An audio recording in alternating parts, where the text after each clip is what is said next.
Hola a todos, buenos días.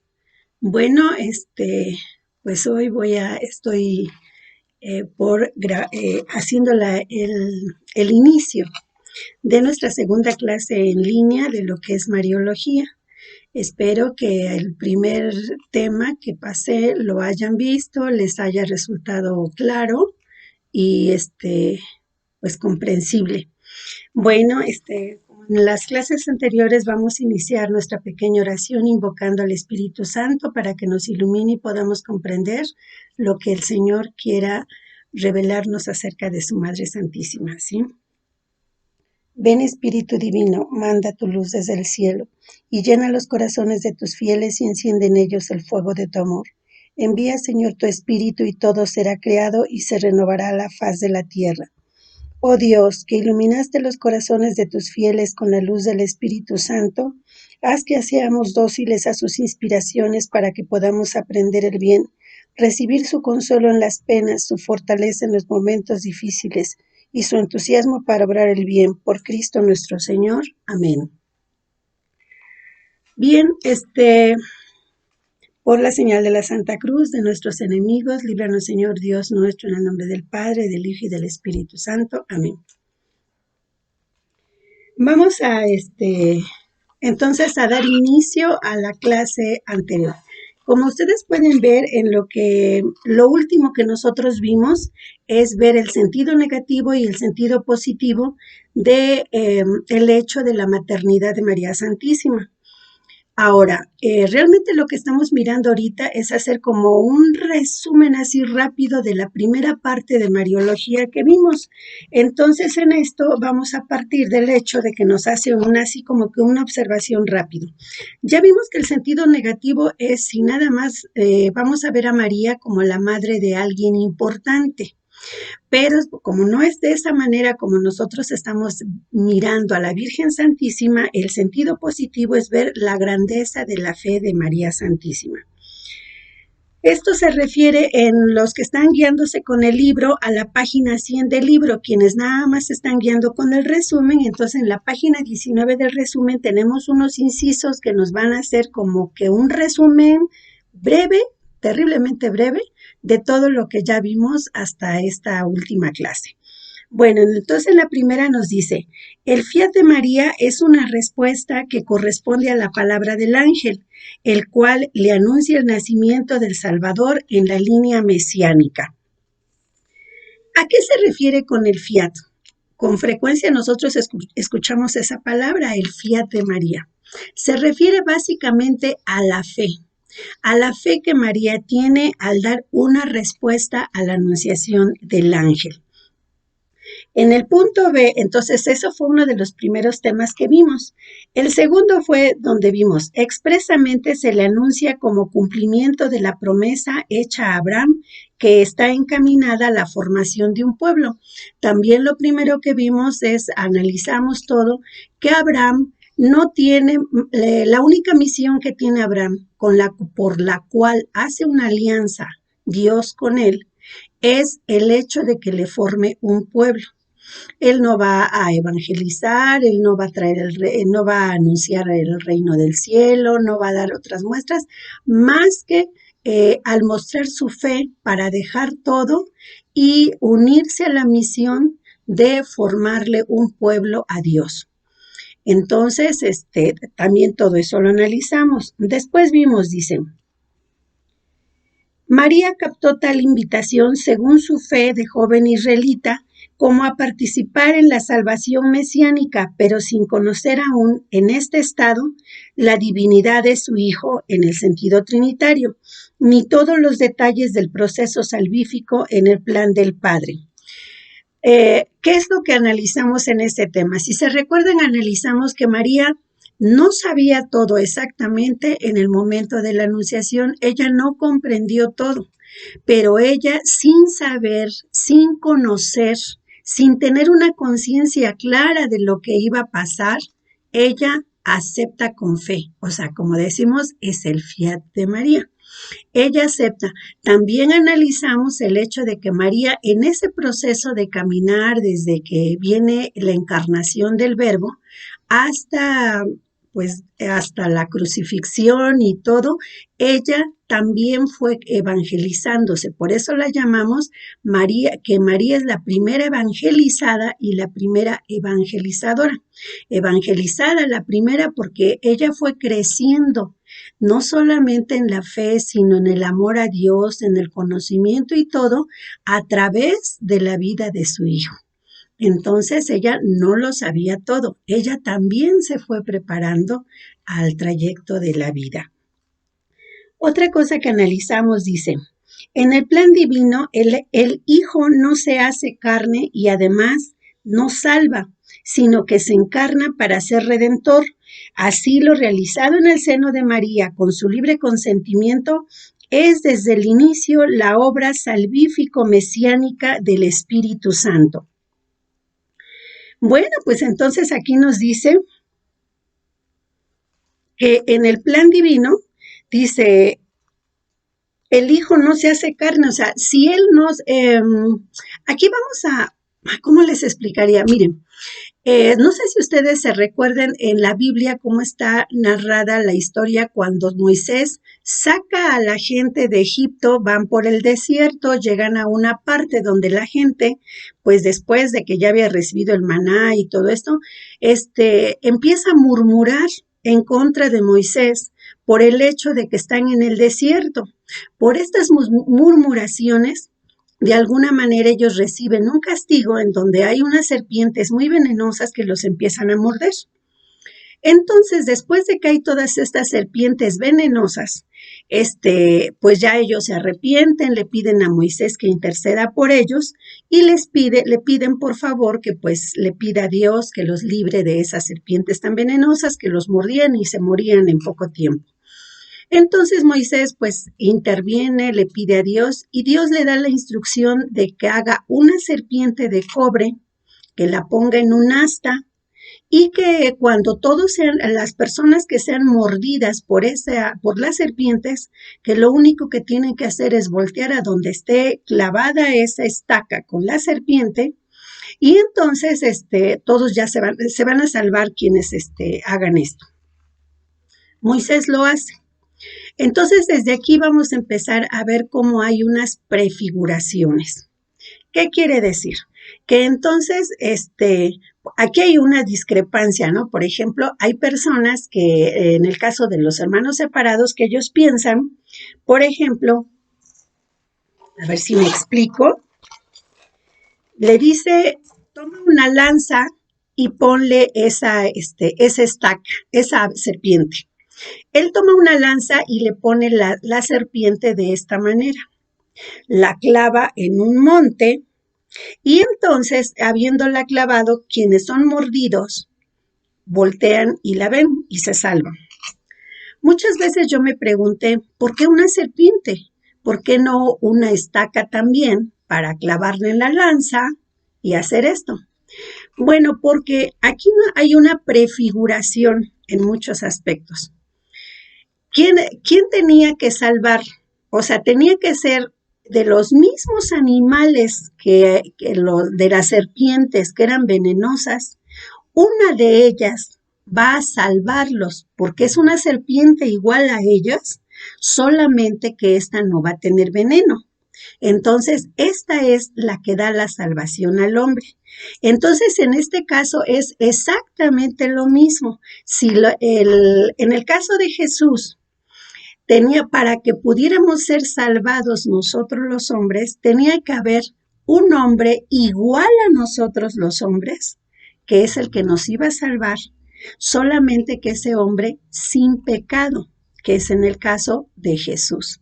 Entonces ya vemos cómo ahí hay la prefiguración y la razón de por qué tenía que encarnarse Jesús en María, exactamente igual que un hombre, igual que nosotros como seres humanos, tenía que pasar por todo el proceso de la concepción, del nacimiento, del crecimiento, la formación, todo absolutamente igual que nosotros, porque Cristo Jesús se hace hombre igualito a nosotros, excepto en el pecado.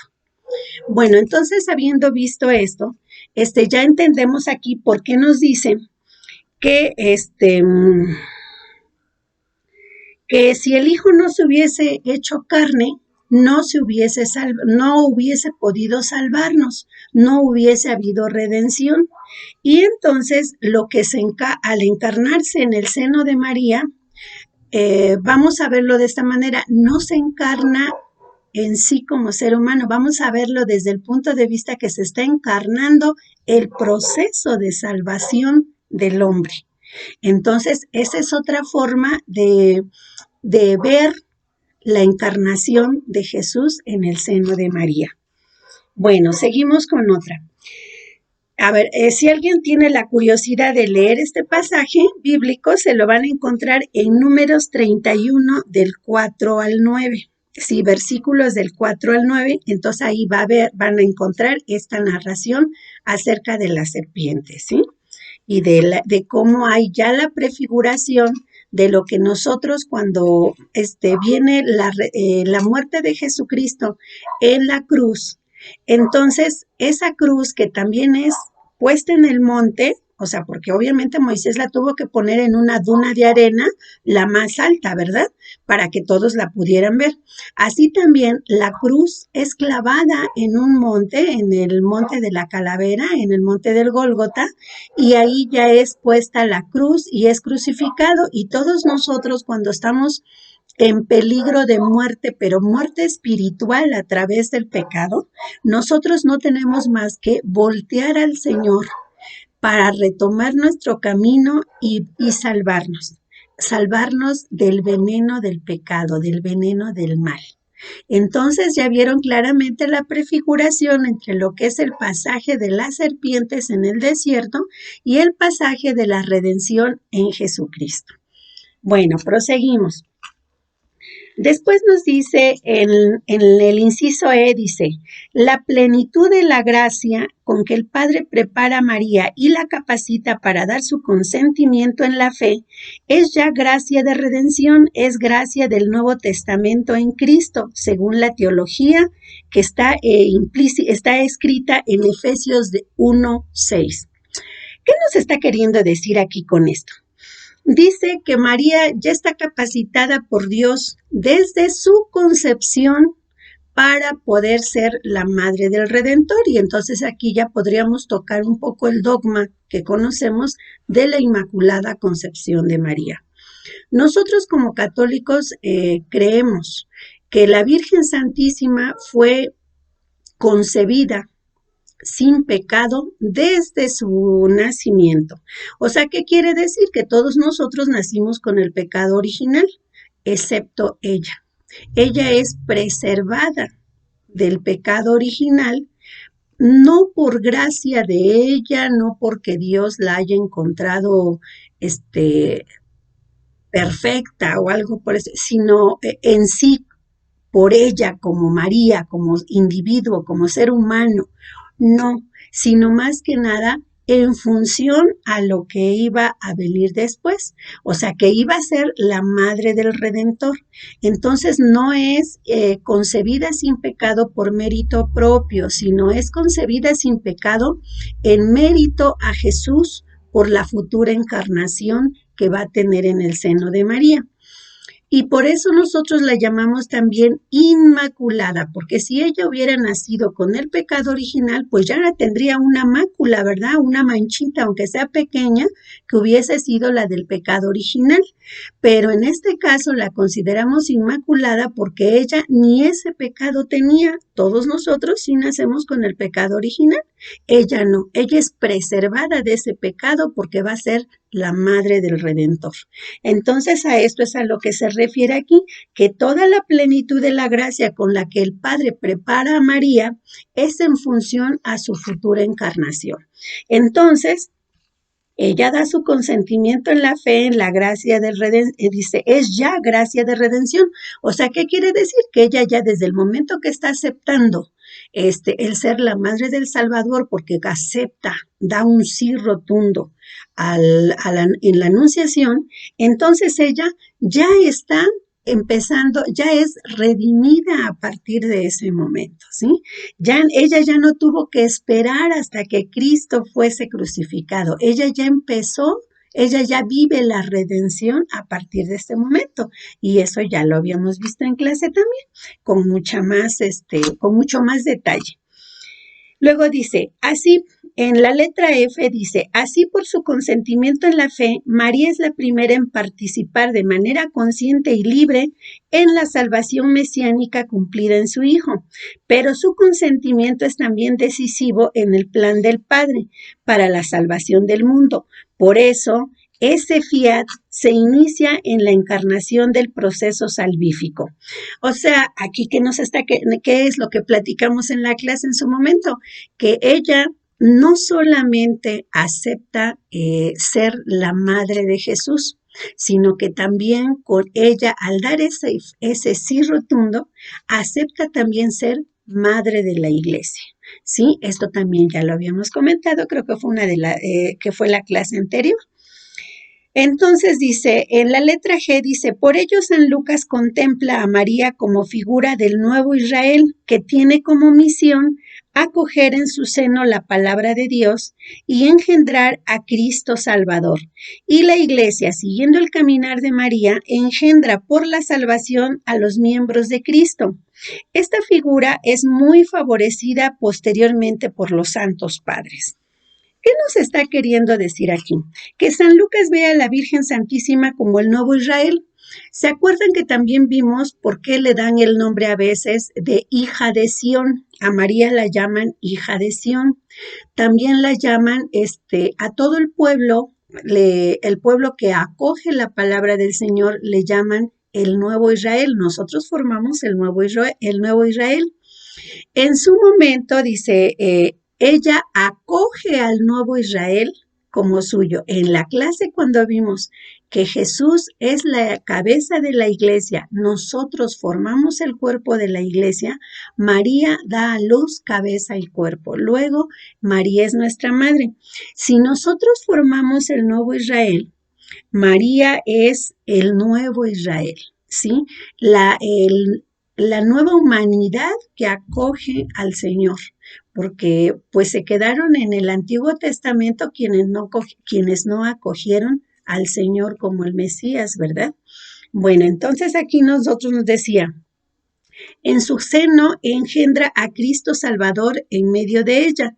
Y nosotros, pueblo de Dios, siguiendo los pasos de María, debemos acoger a Cristo Palabra como el centro entre nosotros, para que dejemos que así como Cristo obró en ella, también obre en nosotros. Ha habido también algunos comentarios respecto al hecho de que cuando en todas las escrituras o en todos los libros que nosotros leemos de tipo religioso, nos encontramos que María acoge en su seno a Jesús. O sea, hacen mucha mención a esto. Y entonces lo que ellos también nos tratan de explicar es el hecho de decir, ¿en dónde está el seno? En la parte media de nuestro cuerpo. Con esto nos quieren dar a entender que María acoge totalmente en medio de ella al Señor. Si María es el nuevo Israel, María es el pueblo de Dios, entonces Cristo debe de estar acogido en el centro, en medio de todos nosotros. Sí, también se recuerdan que les comentaba yo en alguna clase que Dios está siempre a la misma distancia de todos nosotros. Somos nosotros los que a veces nos alejamos de Él o en su defecto podemos ir a su encuentro, ¿verdad? Entonces los que marcamos la distancia en que Dios debe de estar de nosotros y nosotros somos nosotros mismos, valga la redundancia, ¿verdad? Bueno, entonces con esto vimos así como que de corrido, hicimos un breve recordatorio de todo lo que ya hemos analizado de la Virgen Santísima, aunque obviamente pues fueron muchísimas clases en donde tuvimos ocasión de ir detallando estos temas, pues hasta con fundamento bíblico, ¿verdad? En donde lo decía en la Biblia, porque lo decía, quién lo dijo, cómo lo dijo, en donde lo encontramos, en fin. Entonces aquí vamos a ver, ya vamos a pasar a la segunda parte, que es el tema 3, donde nos dice, ha hecho en mí cosas grandes. ¿A qué se refiere? Se recuerdan que todos, cuando hacemos la liturgia de las horas, en muchos servicios religiosos, se acostumbra a rezar el Cántico de María. Bueno, entonces ahorita vamos a entrar a la parte donde vamos a analizar el Cántico de María.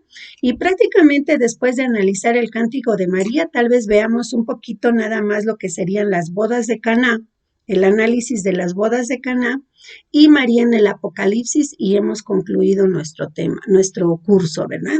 Bueno, entonces aquí nos dice, ha hecho en mí cosas grandes. Dice, la Iglesia, acudiendo al corazón de María, a la profundidad de su fe, tiene la conciencia de que no se puede separar la verdad sobre el Dios que salva, que es fuente de todo don, del Dios que manifiesta su amor preferencial por los pobres y humildes, expresado en palabras y obras de Jesús, todo cantado en el Magnificat.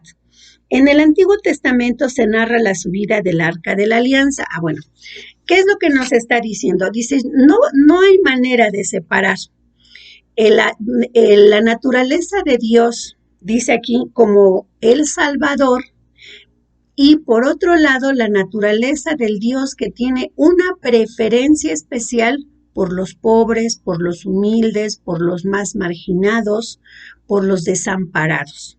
Entonces, ambas cosas están totalmente unidas sin poderse separar en la persona, en la naturaleza de Cristo Jesús.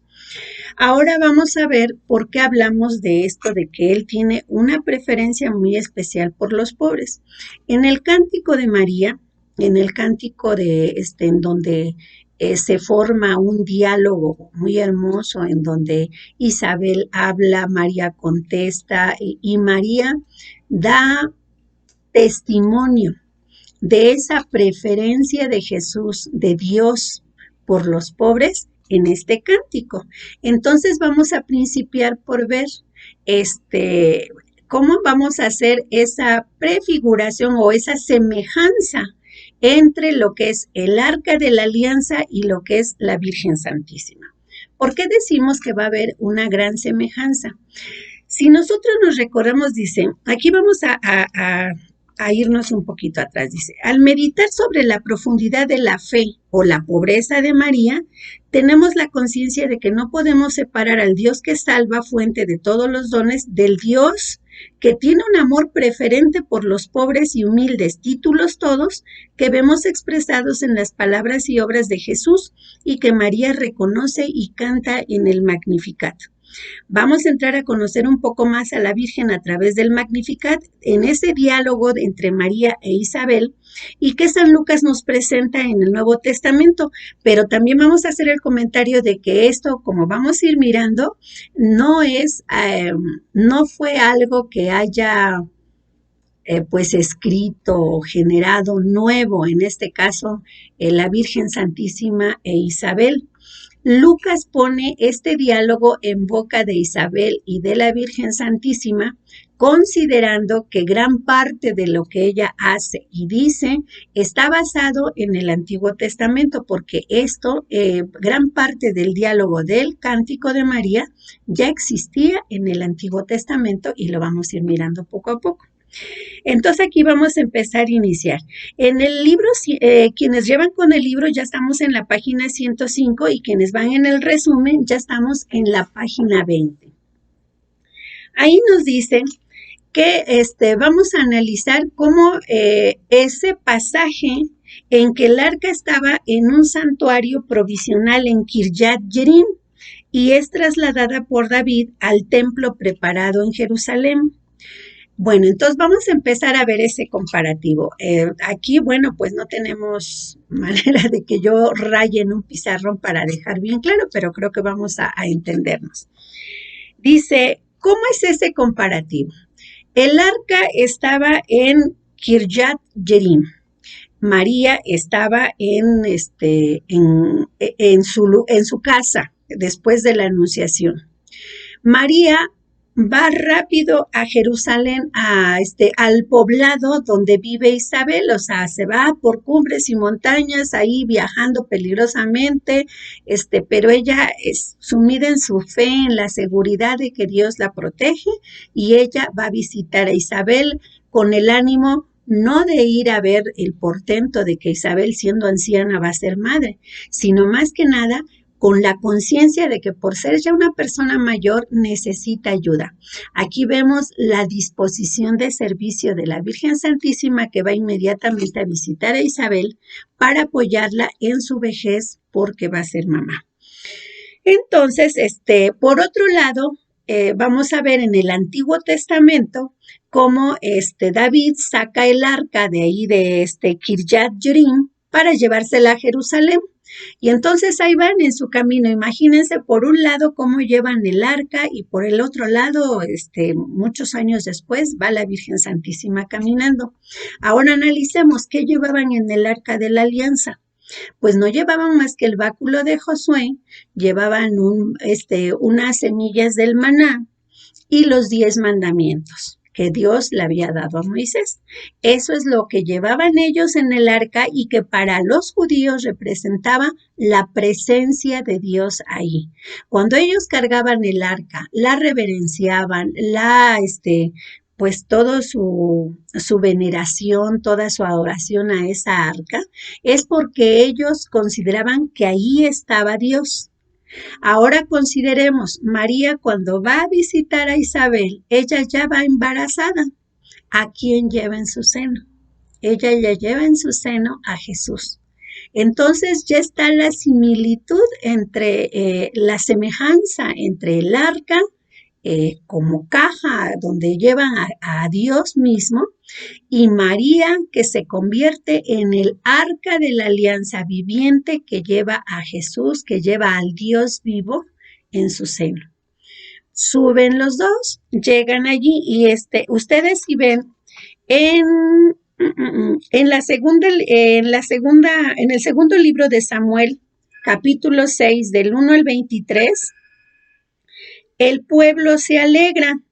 O sea, porque pues ahí nos narra la Biblia que va que llevan el arca y va bailando y va saltando David y va toda la gente ahí acompañándolo, todos cantando y alabando porque llevan a Dios al templo que le hicieron en Jerusalén.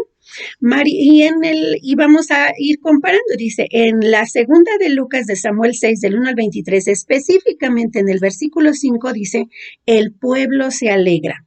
Y si nos vamos a San Lucas, del capítulo 1, del 39 al 45, en capítulo 1, versículo 42, dice, Isabel se alegra.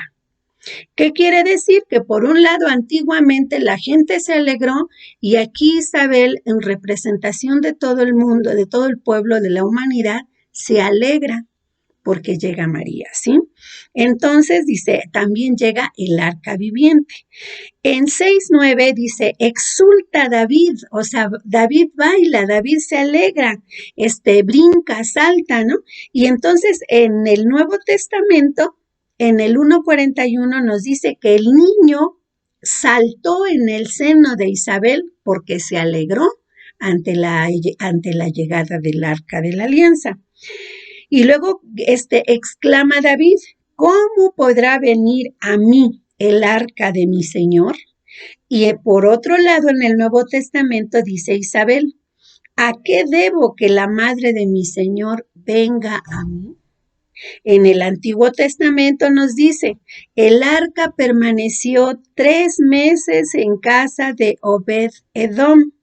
En el Nuevo Testamento nos dice que María permaneció 3 meses en casa de Isabel.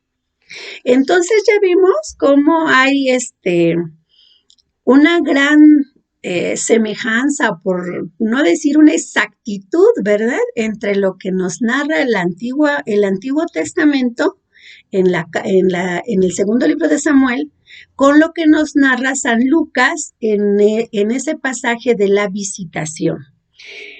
Más adelante nos encontramos, dice, si consideramos que el arca de la alianza viviente, que es María, es la que va allí caminando, es la que se encuentra con Isabel, y por otro lado el arca, la hecha con querubines de oro y que llevaban los judíos, es un paralelo pues prácticamente idéntico, ¿verdad? De allí que por eso dentro de la letanía mariana también tenemos esa alabanza a la Virgen Santísima, que por eso le decimos Arca de la Alianza.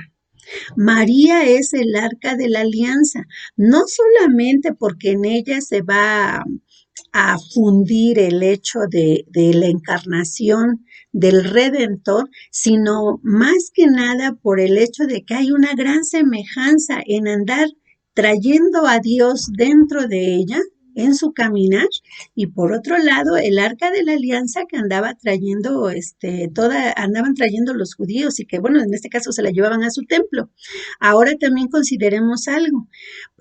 Aquí entre la narración que nos dicen es que iban por caminos escabrosos y la llevan en andas, y de repente el arca se les va a caer y hay una persona allí que lo detiene para que no se caiga el arca, y el instante la persona cae muerta. En el Nuevo Testamento podemos nosotros hacer una pequeña reflexión en cuestión de qué nos dicen los hermanos separados, que María tuvo más hijos, porque dentro de lo que son los evangelios hay una parte donde se habla, que lo vamos a ver, es parte de lo que nos falta ver, cuando se menciona a los hermanos de Jesús, a las hermanas. Pero también es cierto que creo que ellos no analizan las raíces de la lengua hebrea. La lengua hebrea, de la cual son traducidos algunos de estos escritos, es el hecho de pensar que en la lengua hebrea no existe la palabra ni primo, sobrino, tío. No hay tanta, no, o sea, es una lengua muy reducida. Entonces, para ellos, el hecho de hablar de que hay un cierto parentesco de primos, de tíos, de sobrinos, algo por el estilo, para ellos todos son hermanos. Y lo vamos a encontrar muchas veces si leemos, por ejemplo, cuando Abraham anda con su sobrino, a veces le dice hermano. Dice, no nos vamos a pelear entre hermanos, no nos vamos a pelear por las ovejas o por el espacio, porque somos hermanos. Cuando en otras partes le dice, es mi sobrino, voy a rescatar a mi sobrino. Entonces ya vimos que no existe no es que existieran hermanos de sangre. Ahora vamos a ver otra situación. Les decía, es cuestión de hacer una breve reflexión. Si una persona que lo único que hizo fue tocar el arca, estoy hablando del arca de la alianza en el Antiguo Testamento, simplemente por tocarla para detenerla que no se fuera a caer, él cayó muerto porque él no era sacerdote, porque él no estaba preparado para tocar el arca cuando los únicos que podían tocarla eran los sacerdotes. Bueno, y muere.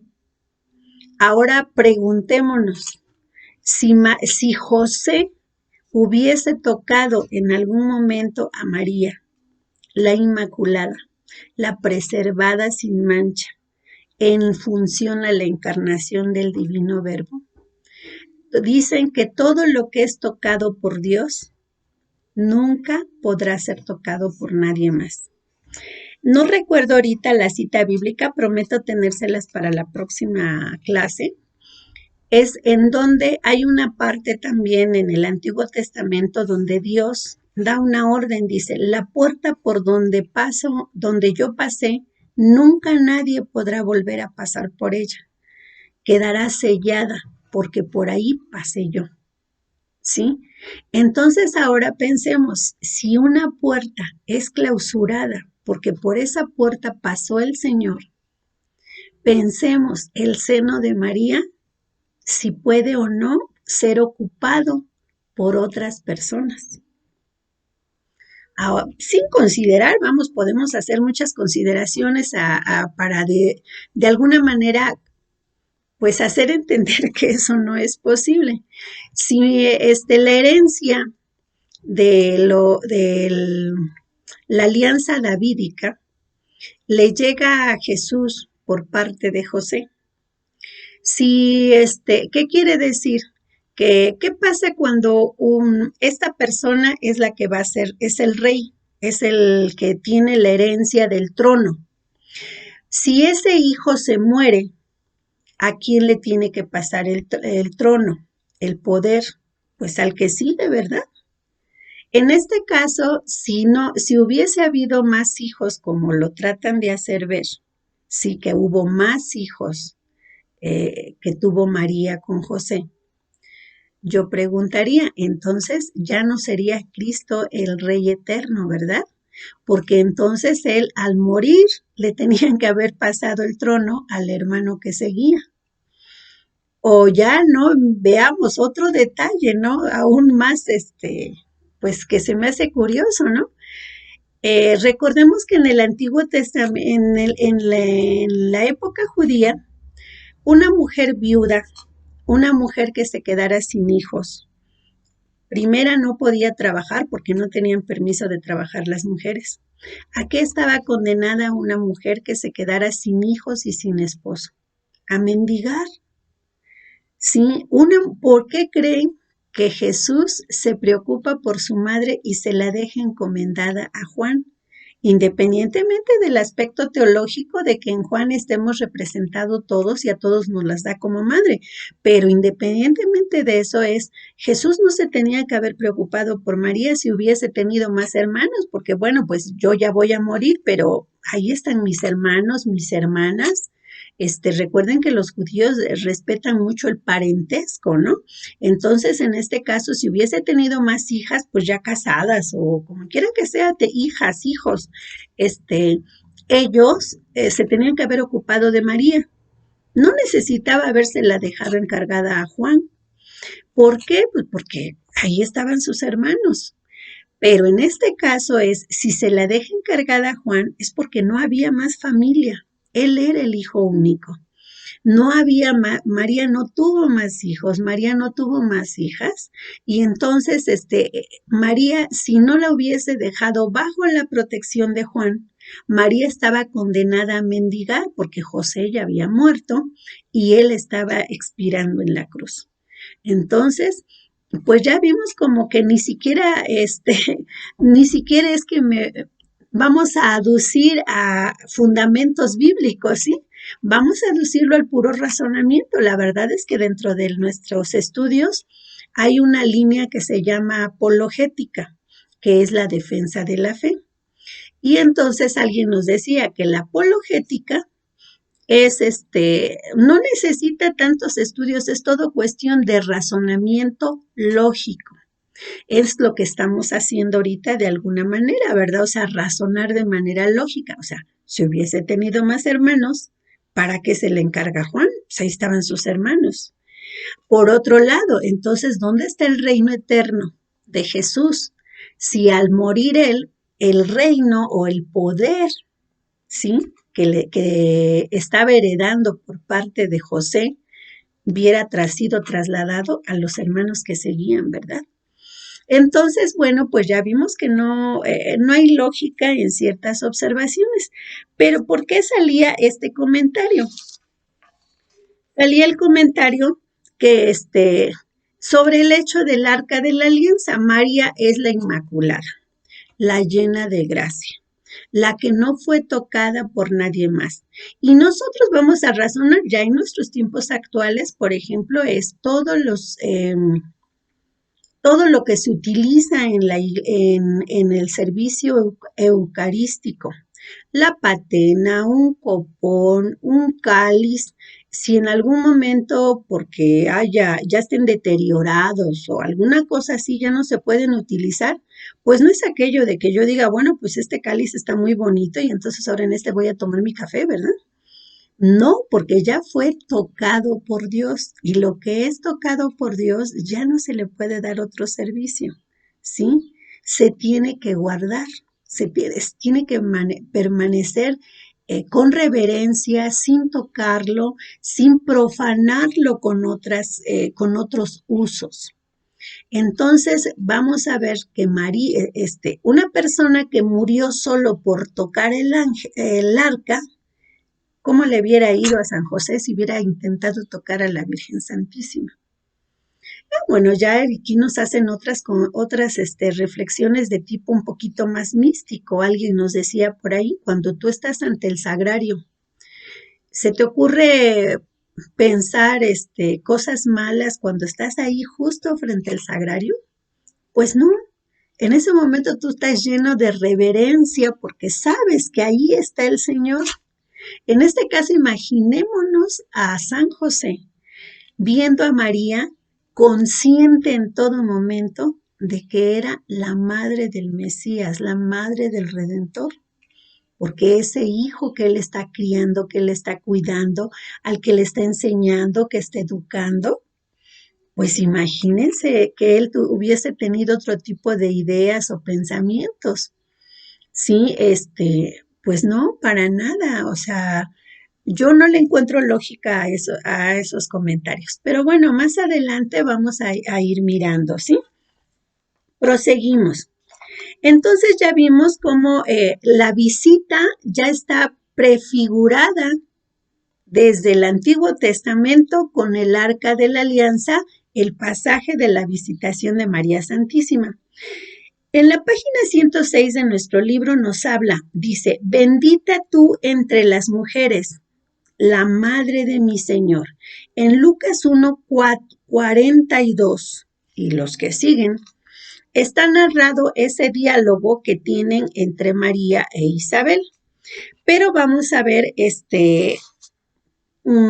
algunas expresiones, ¿sí? En Génesis 14:19 dice, bendito sea Abraham. O sea, ahí ya en algún pasaje ya te está hablando que Abraham es bendito, o sea, es bendecido porque tiene pues el hecho de haber tenido esa fe tan grande también para aceptar la misión que le encomienda a Dios. Y en el caso de Judith 13:18, también le hablan, sé bendita, porque tú vas a salvar a tu pueblo, ¿verdad? ¿Se acuerdan también quienes ya leyeron el libro de Judith, que ella es la que está, pues ahora sí que, ¿cómo se llama? Que ella está preparada para defender a su pueblo también, entonces por eso es bendecida.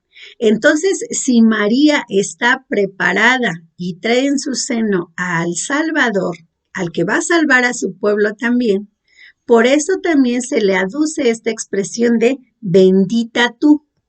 Entonces, ya vamos mirando como desde el Antiguo Testamento hay expresiones que son las mismas que se le atribuyen a la Virgen Santísima en esos diálogos, pero no es porque haya sido específicamente en este caso ella, sino porque ya es algo que se traía desde el Antiguo Testamento. Quienes hacían algo en favor del pueblo se les consideraba benditos. Y pues imagínense qué estaba haciendo María en ese momento, ¿verdad? Luego dice, del Dios Altísimo, dice, bendito sea Abraham del Dios Altísimo. Y luego en Judith nos dice, hija del Altísimo. O sea, la están considerando hija del Altísimo, hija de Dios. O sea, Judith en este caso es hija de Dios, hija del Altísimo, pues porque va a hacer algo en favor de su pueblo. Y luego nos dice, en Génesis otra vez nos dice, creador del cielo y de la tierra. O sea, ya está hablando de que el Dios Altísimo es el creador del cielo y de la tierra. En Judith se dice, hija del Dios Altísimo entre las mujeres de la tierra. O sea, es de todas las mujeres en la tierra que había en ese momento, Judith es favorecida, es hija del Altísimo, la están alabando porque ella va a defender a su pueblo. Y en Lucas 1:42, seguimos analizando, ahí nos dice, bendita tú entre todas las mujeres. Así como a Judith le dicen que de entre todas las mujeres ella es bendecida, porque es hija del Altísimo, porque va a defender a su pueblo, aquí por eso Isabel le dice, tú eres bendita entre todas las mujeres, ¿sí? Porque también lo que tú traes en tu seno va a redimir al mundo entero, ¿sí? Luego vemos que nos dice, en Génesis nos dice, y bendito el Dios Altísimo. En Judith 13:18 nos dice, bendito el Señor creador del cielo y de la tierra. Ya vimos que aunque con cierto cambio en el orden, pero van diciendo lo mismo. Y en el caso de la Virgen nos dice, y bendito el fruto de tu seno. ¿Sí? ¿Quiénes? Aquí están bendiciendo, bendito el Señor creador del cielo. Y en el caso de María le dicen, y bendito el fruto de tu seno. Entonces ya estamos hablando de que también está bendiciendo al Señor, al Creador. Aquí ya entramos al misterio trinitario, porque pues es la segunda persona, pero es parte de es la Trinidad misma. Y luego en Génesis nos dice que ha entregado a tus enemigos en tus manos. Y en Judith 13:18 nos dice que te ha guiado para degollar al capitán de tus enemigos. Entonces, son bendecidas, son alabadas porque van a hacer algo en favor del pueblo, ya sea salvarlo, defenderlo, hacer algo, ¿sí? Y en este caso, María Santísima, y bendito el fruto de tu vientre. ¿Quién es el que viene a hacer algo por nosotros? Pues lo viene a hacer todo. Es el Redentor, viene a redimirnos y a salvarnos. Esto se lo encuentran para que puedan leerlo calmadamente, de preferencia, pues por lo menos estos versículos completos. Lean Génesis 14, 19 siguientes. Lean Judith 13, 18 siguientes. Lucas 1, 42 y más adelantito, ¿sí? Y van a encontrar este comparativo que les estoy haciendo ver. A lo mejor, miren, en nuestro curso no es cuestión, tristemente ahorita más con este problema de que no son clases presenciales, pues ni siquiera puedo hacerles un cuadro en el pizarrón, pero creo que más o menos va quedando claro, y si ustedes tienen la curiosidad, ya les di las citas bíblicas para que las revisen en su Biblia, las lean, conozcan un poquito más de nuestras Sagradas Escrituras y van mirando esa semejanza. Y vamos encontrando cómo, ya vamos mirando por qué en el caso de la visitación hay una prefiguración con el Arca de la Alianza. Y en este caso empezamos a analizar el cántico y ya vimos que algunas expresiones se habían dado, ya venían desde atrás. Por eso es que San Lucas, cuando van a escribir su evangelio, toma parte de lo que se había acostumbrado a hacer siempre entre los judíos y pone estas expresiones en boca de María y de Isabel. Y así se va formando el cántico. No se trata de que nos quitemos como que el misticismo o el gusto, el saborear de decir, ay, esto fue lo que dijo la Virgen Santísima, y ahorita que estamos mirando que pues sí lo dijo seguramente, pero no, recordemos que ella trae la educación judía, ella no rezó como nosotros con el Nuevo Testamento, ni tuvo tantas oraciones. Recuerden que ella, todo lo que ella sabía, ella vivía, ella se expresaba, ella alababa y adoraba en base al Antiguo Testamento, a los salmos, a lo que ella sabía de los profetas, en fin. Entonces, por esa razón, tomando en consideración todo lo que son las costumbres judías, San Lucas pone en boca de ella, en sus diálogos, gran parte de lo que ya viene en el Antiguo Testamento, ¿sí? Bueno, pues yo creo que hasta aquí nos vamos a detener, nada más vamos a leer esta parte que nos dice. Es una confesión de fe en la maternidad divina de María. El Señor es el título reservado a Yahvé, Dios. Isabel pone aquí de relieve el carácter divino del Mesías. Jesús es el verdadero Hijo concebido en el seno de María, en el Señor. Aquí habría también, es que hay un mundo de consideraciones que hacer. Por ejemplo, vamos a pensar, no había celulares, ¿verdad? No había teléfono. ¿Cómo se enteró Isabel que María estaba embarazada? Si tan presto, dice, apenas escuchó tu voz con el saludo y el niño saltó de gozo en mi seno. ¿Quién soy yo para que venga a mí la madre de mis señores? ¿Cómo supo Isabel que María ya iba embarazada? ¿Cómo supo Isabel que ese hijo que llevaba María en su seno era el Mesías, que era el Señor? Porque está escrito Señor con mayúscula y acuérdense que es el Señor. Con mayúsculas se refieren a Dios. ¿Cómo lo supo? Pues porque nos dicen las mismas escrituras, dice, Isabel llena del Espíritu Santo. Sí, entonces ya es que ella, porque el Espíritu Santo fue el que la llenó a partir de ese instante. Se recuerdan que al principio, en la introducción de la clase, yo les comentaba que el primer milagro que hace Dios en la gracia es el de llenar del Espíritu Santo a Juan Bautista en el seno materno. Y el primer milagro que hace en el orden material es el que hace en las bodas de Caná, en la autorrevelación de las bodas de Caná, pero en el espíritu es el haber llenado de Espíritu Santo a San Juan Bautista. Bueno, entonces vamos mirando todo este tipo de realmente. Entre más lo vayamos pensando, le vamos encontrando más detalles, ¿sí? Dice, bendita tú entre las mujeres y bendito el fruto de tu seno, signo de que así proclamaba María la comunidad cristiana del siglo I. O sea, si estamos hablando que ya esto lo escribió Lucas, y Lucas escribió su evangelio por los 50, 60, 70 tal vez, si ya no recuerdo ahorita la fecha exacta, él escribe su evangelio por esas épocas. Y si ya desde entonces él escribió en su evangelio este comentario de que María es llena de gracia, María dice, te considerarán las naciones, o sea, será bendecida por todo el mundo, ¿sí?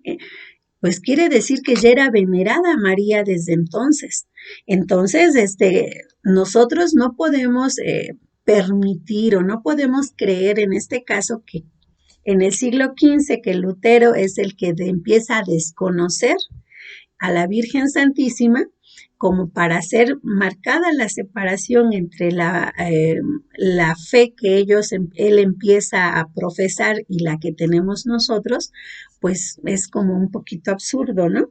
Luego dice, gritar en voz alta, proclamar, declamar, se encuentra siempre en relación con las ceremonias religiosas que tenían lugar en torno al arca. Bueno, pues se están refiriendo a que si proclamaban, bailaban, alababan y demás el arca de la alianza, de alguna manera te están trasladando a que en el Nuevo Testamento, ¿por qué no hacer lo mismo con la Virgen Santísima, que es el arca viviente? Bueno. Dice, por lo tanto, en el fondo es considerar a María como la nueva arca de la alianza. Esta imagen descubre que la primera comunidad está a su manera reconociendo que en el seno de María está presente el Señor que salva a su pueblo, como el arca de Yahvé era el signo de su presencia salvífica. Fíjense que aquí les hago un comentario.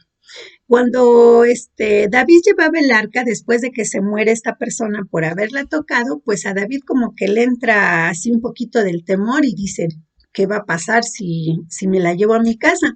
Mejor que se quede por acá. Y la deja ahí, en la casa de otra persona. El arca se queda allí. Al poco tiempo, David pregunta, ¿qué pasó? ¿Cómo está fulanito donde se quedó el arca ahí guardada? Y le dicen todos, pues fíjate que la casa de esta persona, creo que se llamaba Obed, se está llenando de bendiciones por el arca que está ahí. Dice, ha llenado de bendiciones, los está llenando de cosas buenísimas, tanto al poblado como a la persona que tiene el arca en su casa. Entonces ahora consideremos con la Virgen Santísima. Ella que es el arca viviente que trae a Jesús en su seno, ¿sí? Que trae el motivo de nuestra redención. Es cómo nos llenaría de gracias al ir caminando, si nada más con su voz llenó de Espíritu Santo a San Juan Bautista, Ahora imagínense si nosotros la acogemos en nuestro hogar, si nosotros la, la llenamos de gusto, de cariño, la rodeamos de mucha atención, ¿cómo nos llenaría de gracias también? Igual que llenó de gracias la casa donde se quedó el arca, ¿sí? A nosotros nos va a llenar también de gracias y de bendiciones, ¿sí? Y por eso nosotros podemos decir que dentro de la letanía encontramos otra cosa. Por ejemplo, le decimos vaso lleno de la gracia. Si nosotros llenamos un vaso pero al tope de agua, si tú intentas caminar con ese vaso, ¿qué pasa? Pues vas a ir regando gotas, agua, se va a regar. Es imposible que camines con un vaso llenecito de agua, ¿sí?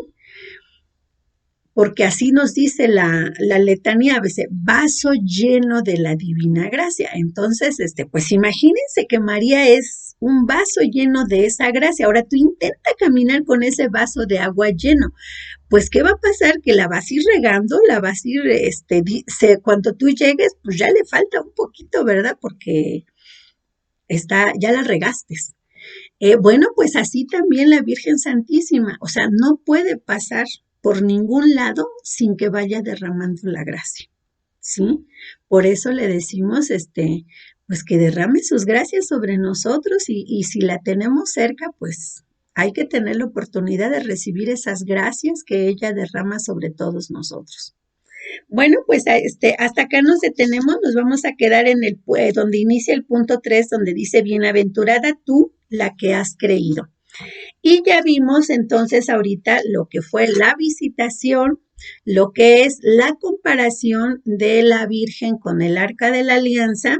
Vimos el principio del diálogo del Cántico de María y pues vamos a ver, hemos ido mirando algunos cuantos títulos que se le dan a María. Ya vimos María la llena de gracia, María la madre de la iglesia, María Arca de la Alianza. Entonces creo que van pues pequeños detallitos que vamos conociendo de la Virgen Santísima y que ojalá y esto sea motivo de que cada día nos haga desear amarla mucho, mucho, porque es nuestra mamá. Y yo creo que todos nosotros, si hay alguien a quien amamos en este mundo, es nuestra mamá. ¿Sí? Entonces, quienes todavía tengan la fortuna de tenerla viva, llénenla de mucho cariño y récenle mucho a la Virgen Santísima porque ella es nuestra madre. Y quienes ya no la tenemos, pues podemos transferir todo ese amor que teníamos de nuestra madre en la tierra para dárselo a la Virgen Santísima. Bueno, pues vamos a despedirnos con una pequeña oración, como es nuestra costumbre a la Virgen Santísima, y vamos a pedirle a la Virgen Santísima que nos siga protegiendo en estos tiempos, pues yo ya no sé qué es verdad o qué es mentira, pero pues hay que pedirle mucho a Dios que como dice el sacerdote que yo escucho en misa todos los días, que nos dice, pidámosle mucho a Dios que nuestras autoridades sean veraces en todo lo que nos digan y que verdaderamente estén haciendo todo esto por servicio a la humanidad. Bueno, pues que Dios nos acompañe. Ahora hacemos nuestra pequeña oración. Contigo voy, Virgen pura, y en tu poder voy confiada, pues yendo de ti amparada, mi alma volverá segura. Dulce Madre, no te alejes, tu vista de mí no apartes. Ven conmigo a todas partes y nunca solo me dejes. Ya que nos proteges tanto como verdadera Madre, haz que nos bendiga el Padre, el Hijo, el Espíritu Santo. Amén. Pues que tengan una excelente semana y espero que la semana próxima les estoy pasando el siguiente video. Muchas gracias.